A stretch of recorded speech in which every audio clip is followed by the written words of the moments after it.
So now let's talk about another list data type called a vector. There are a lot of similarities between vectors and arrays. For instance, vectors store all elements of the same data type. They are all stored sequentially in memory, which means that you can use looping structures to move through them easily.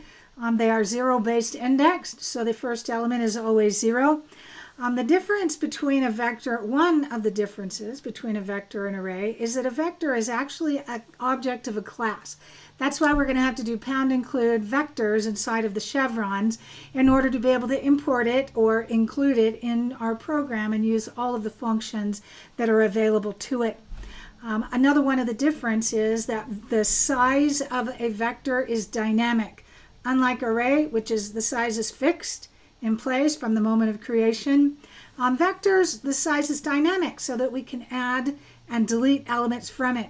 So here's an example of 3 different declarations. We're going to use the keyword vector with the chevrons and the data type in the center. Then of course we need a variable name.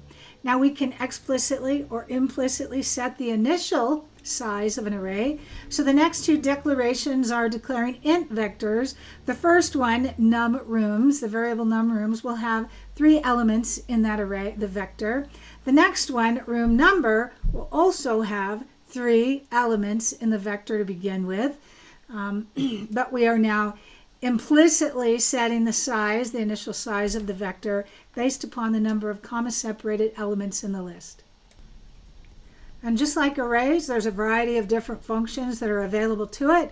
For example, the pushback function adds new elements to a vector at the end of it. We can also use the .at function in order to be able to access the individual elements at a specific index.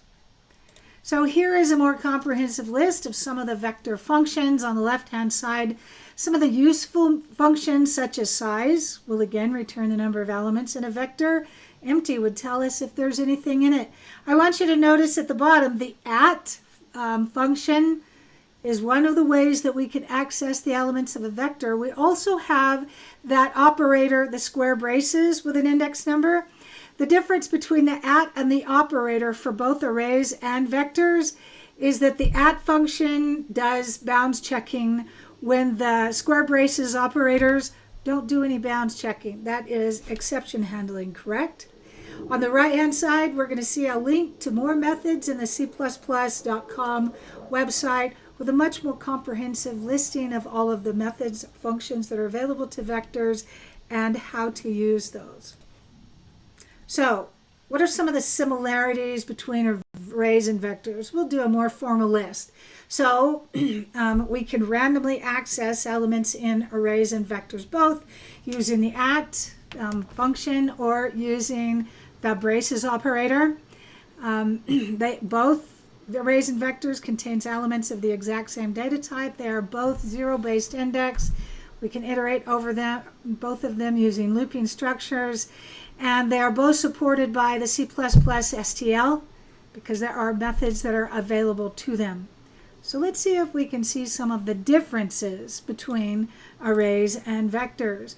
Here's a little bit more comprehensive look at the difference.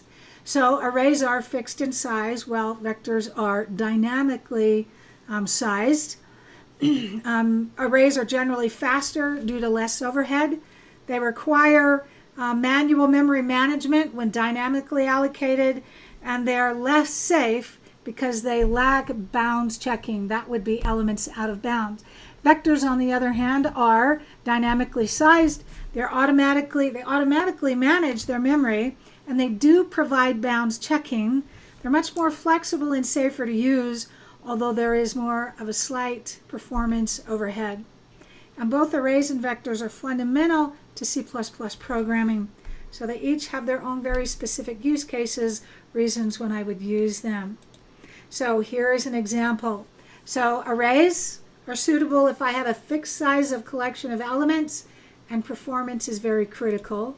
On the other hand, vectors are suitable when the size or the number of elements in the data type or in the structure might change, and if safety is important because of bounds checking.